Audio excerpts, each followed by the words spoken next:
Hi friends, ఇవి మా తోట అరటిపళ్ళండి. అన్నీ ఒకేసారి పండుతున్నాయి. సరే, ఒక స్వీట్ రెసిపీ ట్రై చేద్దామని మొదలుపెట్టాను.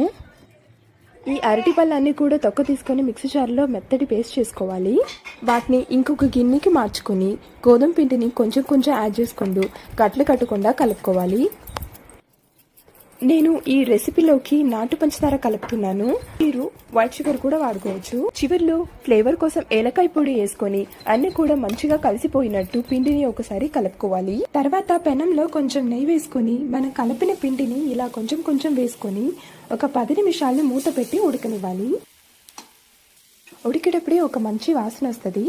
ఈ అరటిపళ్ళు, గోధుమ పిండి, ఏలకాయ పొడి అన్ని కలిసి ఫ్లేవర్ కూడా చాలా బాగుంటుంది.